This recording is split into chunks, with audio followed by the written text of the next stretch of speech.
The cruelest words are rarely shouted. Sometimes they're spoken in a calm voice by the one person you trusted to protect your heart. I used to believe love could survive anything.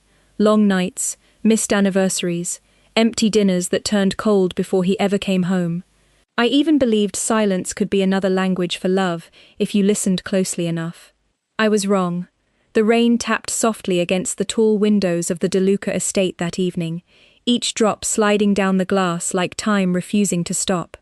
I balanced a porcelain mug between my hands, careful not to spill the fresh coffee Ethan always drank after midnight while he buried himself in work. 8 years together had taught me every habit he never noticed I had memorized. 2 sugars, no cream.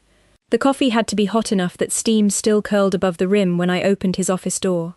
Otherwise he would forget to drink it until sunrise. I smiled to myself as I walked through the quiet hallway, my slippers making almost no sound against the polished hardwood floor. The house was unusually peaceful. Mrs. DeLuca had finally fallen asleep after I convinced her to take her medication. The kitchen staff had gone home hours earlier, after I packed leftovers for them to take to their families. Even the security team outside seemed quieter than usual, as the rain softened the city beyond the gates. Home had always felt less like walls and furniture to me, and more like the people inside it. If someone smiled because of something I did, then the house felt warmer. I thought Ethan felt it too, even if he never said so. As I reached the office door, I noticed it wasn't completely closed. A thin strip of warm light spilled into the hallway. I raised my hand to knock but stopped when I heard his voice. Calm, controlled. The same voice that could make grown men fall silent with a single sentence.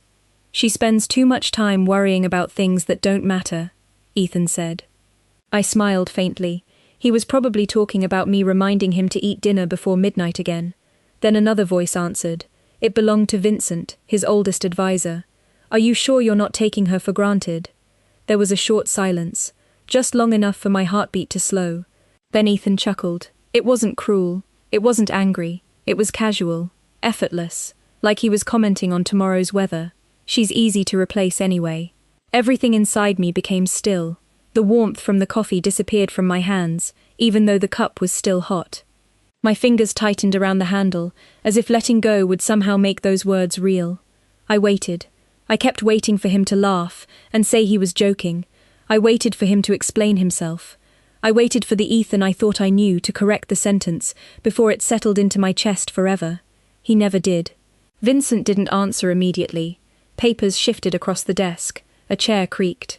Life continued inside that room while mine quietly stopped outside it. My reflection stared back at me in the glass beside the door. Pale blue sweater, loose brown hair, the woman who remembered everyone's birthdays. The woman who knew which guard's daughter had a piano recital next week. The woman who never forgot to leave flowers in Ethan's mother's room every Sunday because they reminded her of home. Easy to replace. I looked down at the coffee. My hands had finally begun to tremble, sending tiny ripples across the dark surface. Without making a sound, I knelt beside the office door and gently placed the mug on the floor where he would find it when he came out. No knocking, no confrontation, no tears. I realized something in that quiet moment that frightened me more than his words ever could. My heart wasn't breaking anymore. It was simply letting go. I turned and walked back down the hallway at the same slow pace I had come, passing the family portraits that lined the walls. In every photograph, I was standing beside Ethan, smiling like I had already found my forever. For the first time since becoming Mrs. DeLuca, I looked at those pictures and wondered if the woman in them had loved a man who had never truly seen her at all. The next morning I woke up at 6:15, exactly as I had every weekday for the past 3 years. My body still remembered the routine, even though something inside me no longer did. The rain had disappeared overnight, leaving the gardens outside washed clean beneath a pale grey sky. I stood in front of the bathroom mirror, brushing my hair with slow, steady movements, studying the woman staring back at me. My eyes were a little swollen, but not from crying. I had not cried. Somehow that frightened me more than tears ever could. I slipped into a cream-coloured sweater, dark jeans, and comfortable flats before making my way downstairs. The kitchen smelled like fresh bread and cinnamon. Olivia, the pastry chef, looked up with her usual smile. "Good morning, Mrs. DeLuca." I smiled back just as warmly. "Good morning, Olivia. Your blueberry muffins smell wonderful." She laughed softly. Your mother-in-law requested them again. Then let us make sure she gets the warmest one. My voice sounded exactly the same. Calm, gentle, almost cheerful. No one noticed anything different, because nothing looked different. I prepared Mrs. DeLuca's medication, arranged fresh flowers in the dining room, and reminded one of the gardeners that the white roses near the east fountain needed extra water before the afternoon heat. Every small task happened exactly the way it always had. Only one thing had quietly disappeared: the love behind each movement. At 7:30, Ethan entered the dining room, wearing a charcoal suit with the top button of his shirt still undone. He looked impossibly composed, his dark hair still slightly damp from the shower. He glanced at the breakfast table without really seeing it. "Morning," he said while checking messages on his phone. For years I would have walked over, straightened his tie, and stolen a quick kiss before he left for another endless day. Instead, I simply poured coffee into his favorite mug and placed it beside his plate. "Good morning, Mr. DeLuca." The words surprised even me. His eyes lifted from the screen for barely a second. "Mr. DeLuca?" There was a hint of amusement in his voice. "Since when?" I folded my hands neatly in front of me. It seemed more appropriate. He gave a small shrug as though it hardly mattered. "If you say so." Then he returned to reading emails while taking a sip of coffee. He did not notice it tasted exactly the way he liked, because I had memorized his preferences years ago. He did not notice I had stopped watching him drink it. Mrs. DeLuca entered a few minutes later with the help of her cane. Her smile brightened the room immediately. "Emma, sweetheart." She hugged me gently, before sitting beside her son. Ethan barely looked up. "Morning, Mum?" She frowned playfully. "You have another meeting before 8, do not you?" "Unfortunately." "Then at least finish your breakfast." She turned toward me with a knowing smile. "He never listens unless you remind him." I met her eyes for a brief second before answering softly. "He will make his own choices." Ethan paused. It was only for a heartbeat, but I noticed it. So did his mother. Silence settled over the table, before conversation resumed about the weather, a charity luncheon next week, and whether the roses would bloom early this season. I answered every question politely. I smiled when appropriate. I laughed once when Mrs. DeLuca teased the chef about using too much butter. Anyone walking past the dining room would have believed nothing had changed. They would have been wrong. Ethan stood to leave at exactly 7:55.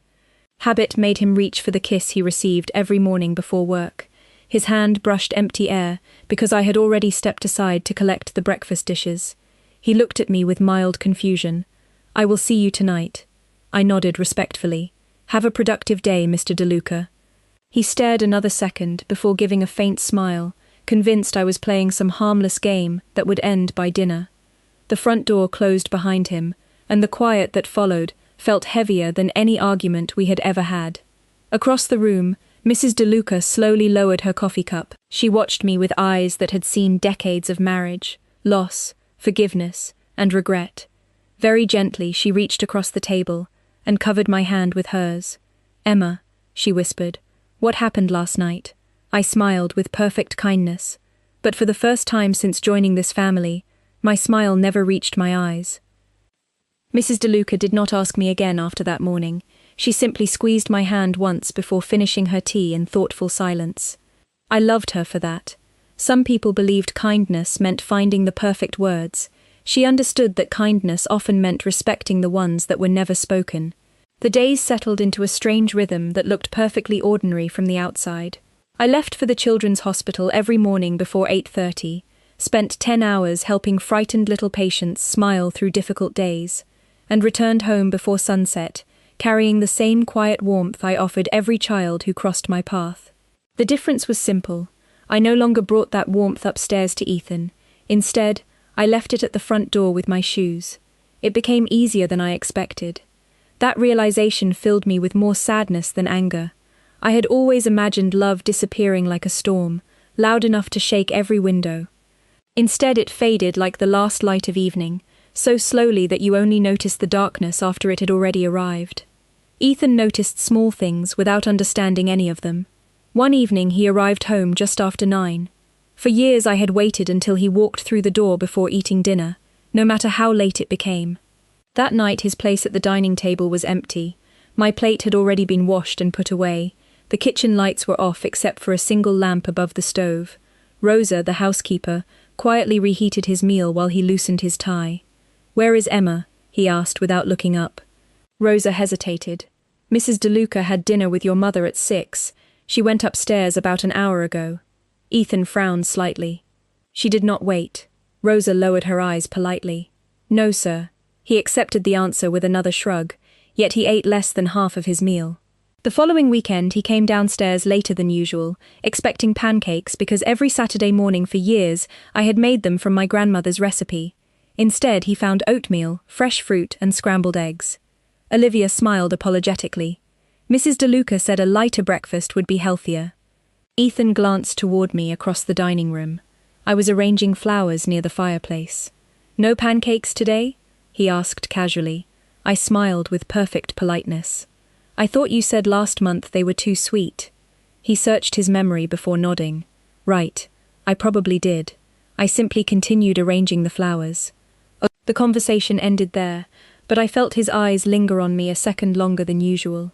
Even the staff began moving differently around the house. Conversations became quieter whenever Ethan entered a room. The laughter that usually echoed through the kitchen during meal preparation faded into careful whispers. It was not because anyone feared him. They simply sensed that something precious had disappeared, and no one wanted to disturb the silence left behind. 3 days later, I found Michael, one of the younger security guards, standing outside the greenhouse, looking unusually nervous. "Is everything all right?" I asked. He smiled with relief the moment he saw me. "Actually, my daughter has her school concert tonight. I was hoping to leave an hour early." Normally he would have asked Ethan's chief of security. Instead, he had come to me, just as nearly everyone always did. "Of course," I answered. "Children only have one first concert. I will speak with Mr. Harris and make sure your shift is covered." His shoulders relaxed immediately. "Thank you, Mrs. DeLuca." As he walked away, I noticed Ethan standing several yards across the courtyard, speaking on the telephone. He had watched the entire conversation. Later that evening, he stepped into the library where I was reading beside the fireplace. "Michael left early today," he said. I closed my book and looked up. "Yes. Because you approved it." "Yes. I did not know you handled scheduling for security." I smiled faintly. "Someone has to remember they have families waiting at home." He studied me with quiet curiosity. It was the same expression he used when examining contracts worth millions of dollars, except this time he was trying to understand the woman who had shared his home for years. Before he could ask another question, his mother entered carrying a knitting basket. She looked from him to me, and then toward the empty chair beside mine. "Emma, sweetheart, will you stay and help me finish this scarf?" "Of course," she smiled. "And Ethan, if you are staying, perhaps you can join us." He glanced toward the hallway leading back to his office. For years he would have chosen work without hesitation. This time he remained standing between both directions, uncertain for the first time which room actually felt like home. The invitation arrived on a Tuesday afternoon in a cream-colored envelope embossed with a gold seal from one of New York's largest charitable foundations. Every year Ethan attended their fundraising gala because important business leaders, judges and politicians filled the ballroom. Every year I helped him choose a tie that matched his tuxedo. Every year we arrived together. This year he left the invitation on the kitchen counter without saying a word. I looked at it while finishing a grocery list for Mrs. DeLuca's favorite soup. "The gala is Friday," I said quietly. Ethan glanced up from his tablet. "I know. Would you like me to have your tuxedo pressed?" "Please." I nodded once and returned to writing. There was a time when I would have asked whether he preferred the navy bow tie or the black silk one. I would have reminded him which donors preferred conversations about children's hospitals and which ones cared more about education. I knew every detail because I wanted his evenings to be easier. This time I simply arranged for the tuxedo to be cleaned. Nothing more. Friday arrived wrapped in warm spring sunshine. I spent the morning at the hospital reading storybooks to children waiting for surgery. Their laughter filled the pediatric wing in a way that reminded me joy could still exist, even when my own heart felt strangely quiet. When I returned home that afternoon, I found 3 garment bags hanging in the dressing room. One held Ethan's tuxedo. The other 2 held evening gowns delivered from a designer who worked with many of the city's wealthiest families. Ethan stood near the window, fastening his cufflinks. "I thought you might like options," he said without looking at me. I studied the dresses for a long moment before closing the garment bags again. "They are beautiful." "You are not trying them on?" "No." His hands stopped moving. "Why not?" I smiled politely. "Because I am not attending." He looked genuinely surprised. "You have never missed this gala. People can change." The words were gentle, almost impossible to notice unless someone truly listened. Ethan frowned slightly. "The foundation expects us together. Then I hope they enjoy your company." I turned toward the closet and carefully placed the dresses back on the rack, exactly as I had found them. There was no anger in my movements, no dramatic gesture, only quiet certainty. That evening Ethan left alone. The front doors closed behind him, and the house settled into an unfamiliar stillness. Mrs. DeLuca watched his car disappear through the front gates before looking at me. He did not argue. I folded a blanket across the back of the sofa. He thought I would change my mind. She sighed softly. He still does not understand. I did not answer, because there was nothing left to explain. Around 9:30 my telephone rang.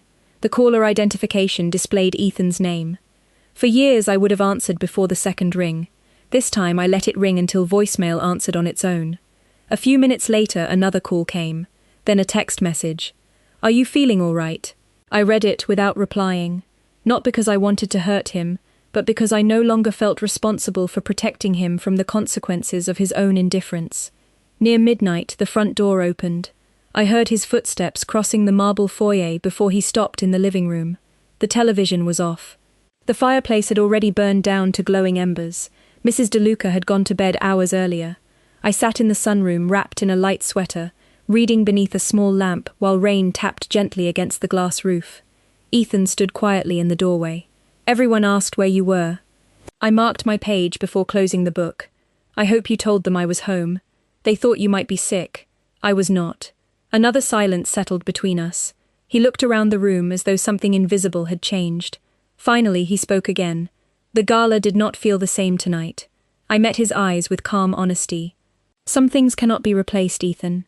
It was the first time I had spoken his name since that rainy night, but there was no tenderness left inside it. Only recognition.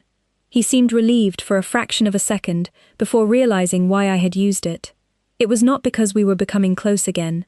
It was because I wanted him to hear the truth without the distance of formal titles. As he stood there searching for words that never came, I realized he had attended one of the most important events of the year, surrounded by hundreds of powerful people, yet the only absence he remembered on the drive home was mine. The following Sunday began like every other Sunday since I had married into the DeLuca family. I woke before sunrise, tied my hair back, and walked through the garden with a small wicker basket to gather fresh roses for Mrs. DeLuca's room. She always said flowers reminded her that every new morning deserved gratitude, even after difficult nights. I arranged the white roses in her favorite crystal vase before helping her with breakfast. She watched me quietly while stirring honey into her tea. "You still remember exactly how many roses I like," she said with a gentle smile. "7, I answered. "1 for every grandchild you always hope to spoil." She laughed softly, but the happiness in her eyes faded almost as quickly as it appeared. "You remember everything, Emma." I smiled without answering. Some memories had become habits, others had become responsibilities. Love no longer lived inside them, but kindness still did. Ethan came downstairs nearly an hour later than usual. He looked tired in a way that sleep could not fix. There were faint shadows beneath his eyes, and for the first time in years, he left his telephone on the kitchen counter instead of carrying it everywhere. He poured himself coffee, took one sip, and frowned. "This is different." Olivia looked confused. "I made it exactly the same way as always, sir." He took another sip before quietly setting the mug down. "No," he said, "it is not." I knew what he meant. Olivia had followed the recipe perfectly. What she could not copy was the tiny pinch of cinnamon I always added because Ethan once admitted, years ago, that it reminded him of Christmas mornings as a little boy. He had forgotten saying it. I never had. He looked toward me. "Did you stop making my coffee?"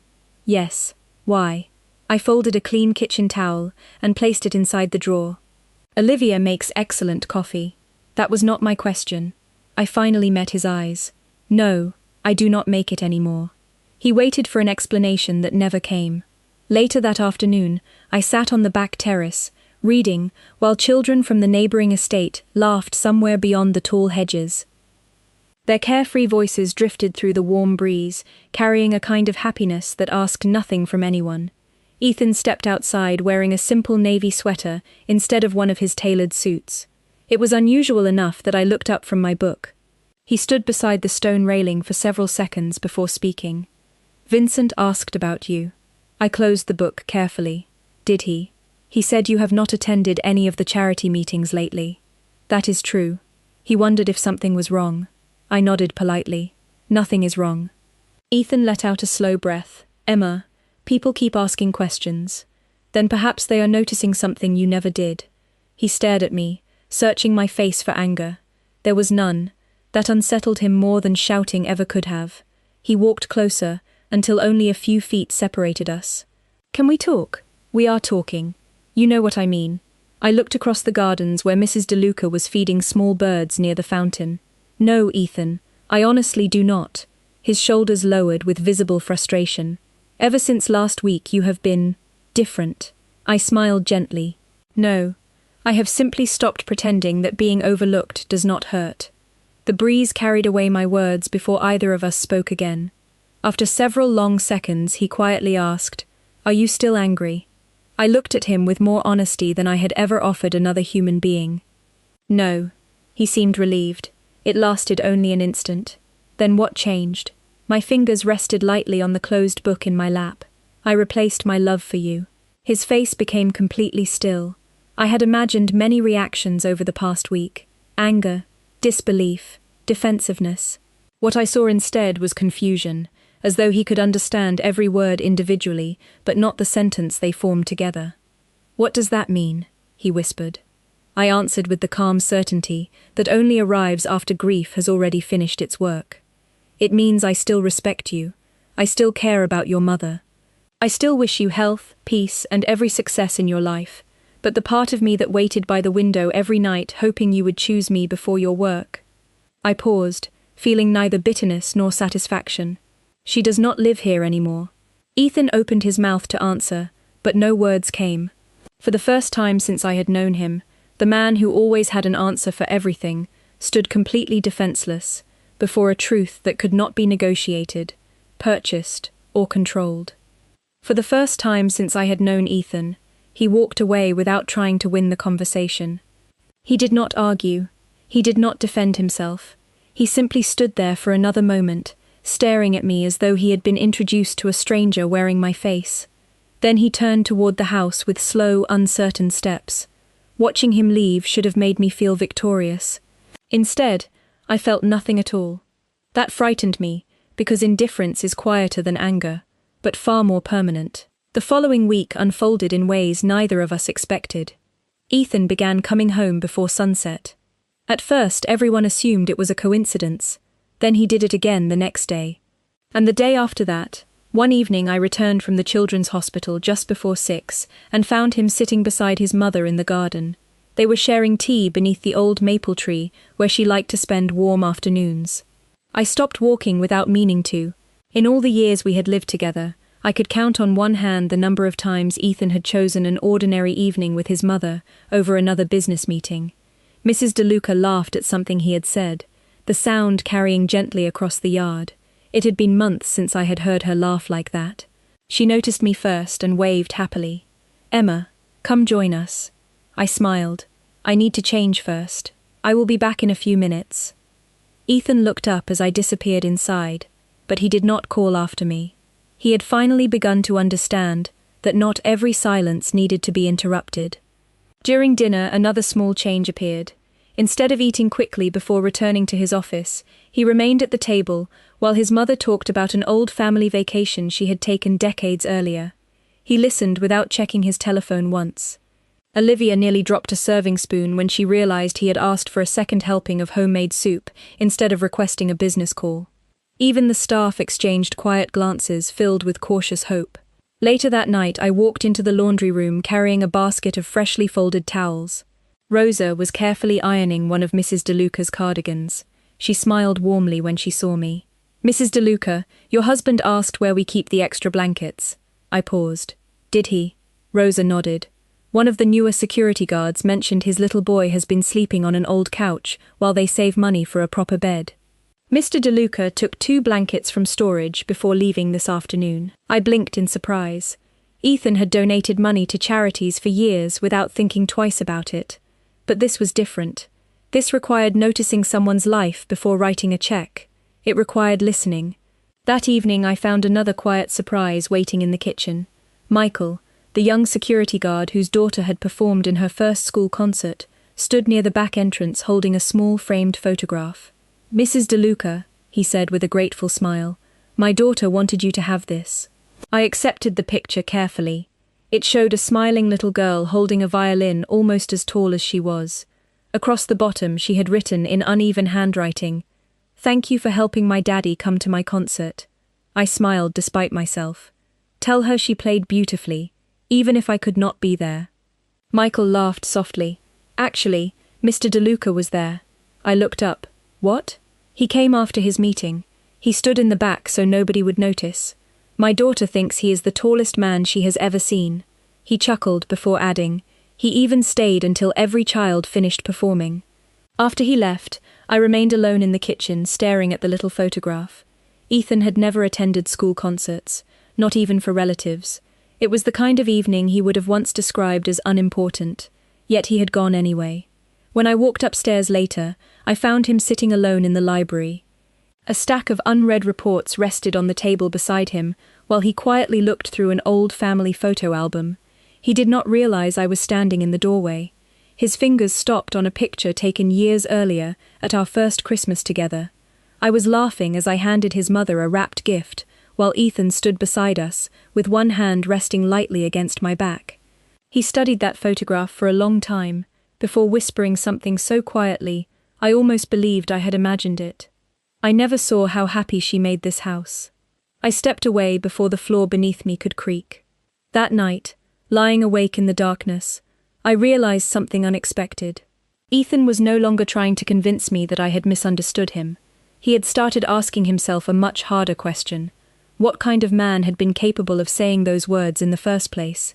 The seasons changed quietly, almost as if the estate itself was learning to breathe again. Summer gave way to the first cool mornings of early fall, and golden leaves gathered along the stone pathways that Emma always insisted should remain untouched until every tree had finished letting go. She once told the gardeners that nature deserved to finish its story before anyone cleaned up the ending. I never understood what she meant, until I watched those leaves fall one by one. Every evening I came home before dinner. Not because anyone asked me to, but because I had finally realized success felt strangely empty when there was no one waiting to share it with. The office that had once seemed more important than anything now felt colder than the quiet dining room, where Emma sat reading beside my mother. I stopped taking business calls during meals. I learned how my mother liked her tea without asking Emma first. I memorized the birthdays of every employee who had served our family for years. The first time I thanked the kitchen staff after dinner, Olivia nearly dropped a plate because she thought she had misheard me. Small things, ordinary things. They would have seemed insignificant to the man I used to be. Now they felt like lessons I should have learned decades earlier. One Saturday morning, I found Mrs. DeLuca standing in the greenhouse trimming fresh herbs. She smiled before handing me a pair of gardening gloves. "Help me." I accepted them without complaining.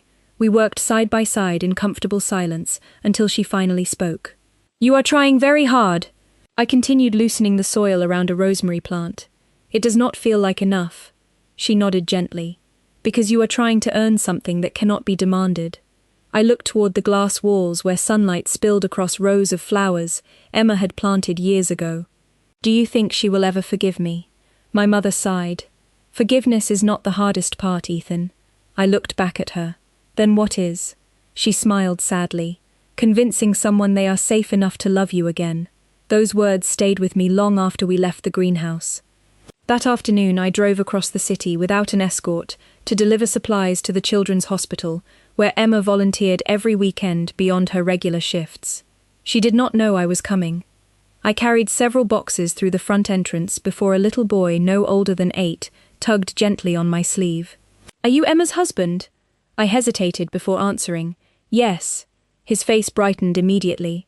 "She says your mum makes the best chicken soup in New York." I smiled despite myself. "She probably does." Another little girl ran over holding a crayon drawing. "Emma helped me when I was scared before surgery." She proudly showed me a picture of a smiling nurse holding balloons beside a rainbow. There was no mansion, no expensive car, no elegant clothes, just Emma surrounded by children who felt safe because she had chosen kindness instead of convenience. I looked around the waiting room and realized every nurse greeted her by name. Every parent smiled when they saw her, every child reached for her hand without hesitation.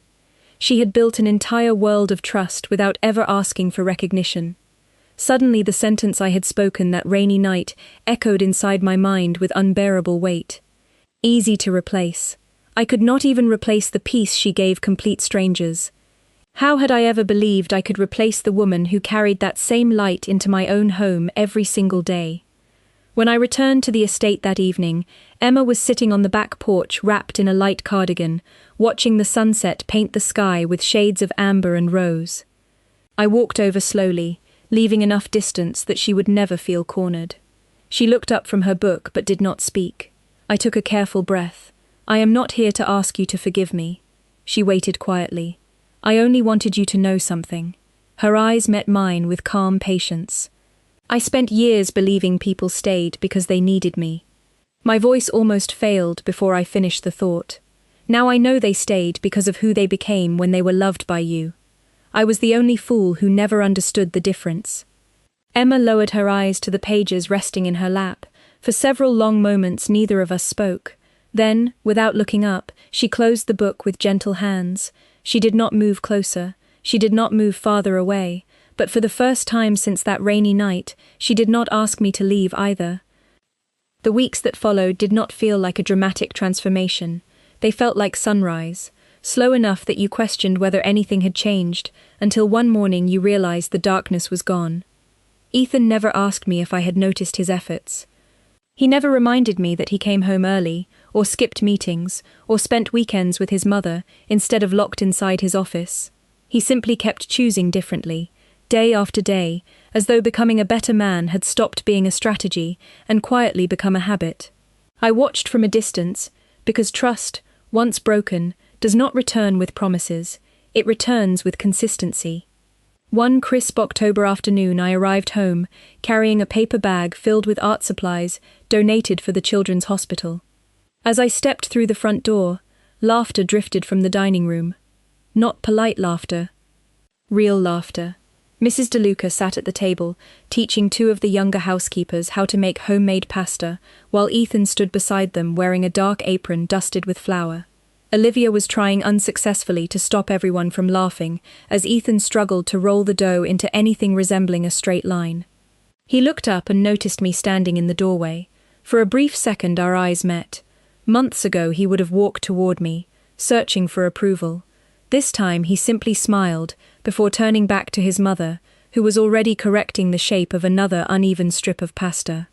The moment belonged to them, not to me. Somehow that made it more genuine. Later that evening, Mrs. DeLuca joined me on the back porch, where I liked to read after dinner. She settled into the rocking chair beside mine, with a warm blanket across her knees. "He burned the first batch," she said, smiling to herself. I laughed quietly. "I can imagine." Then he insisted on making another. She looked toward the glowing kitchen windows. Years ago, he would have ordered someone else to finish the job. I remained silent. She gently rested one hand over mine. "Do you know why I have not asked you to forgive him?" I shook my head. Because forgiveness belongs to the person who was hurt, not to everyone who misses seeing you smile. Her words settled softly inside me. I realized she had never tried to influence my decision. She loved her son deeply, yet she respected my heart enough to let it heal at its own pace. A few days later, I found a small package outside my bedroom door. There was no ribbon, no expensive jewelry, no handwritten speech begging for another chance. Inside the plain brown box rested a simple ceramic mug, painted with tiny blue forget-me-not flowers.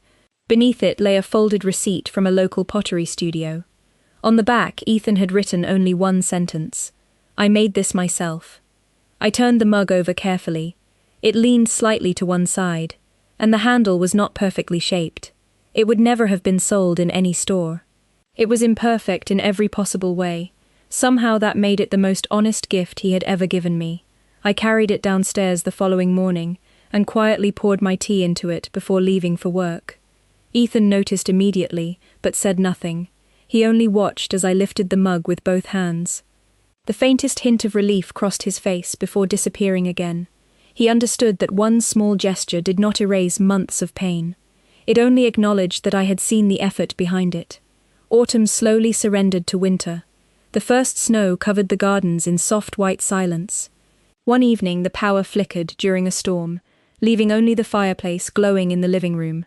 The staff gathered there with candles, blankets, and cups of hot chocolate, while the maintenance team worked outside to restore electricity. Years earlier, Ethan would have disappeared into his office to continue working by generator. Instead, he remained with everyone else, listening as Michael's daughter proudly played Christmas songs on her violin. When she finished, Ethan was the first to applaud. I looked around the room and realized something extraordinary had happened without anyone announcing it. The people were not smiling because they feared or admired the head of the DeLuca family. They were smiling because they finally felt seen by him. As the lights slowly returned, Ethan glanced toward me across the room. He did not ask whether I loved him again. He did not search my face for reassurance. He simply held my gaze for a quiet moment before helping Olivia collect the empty mugs.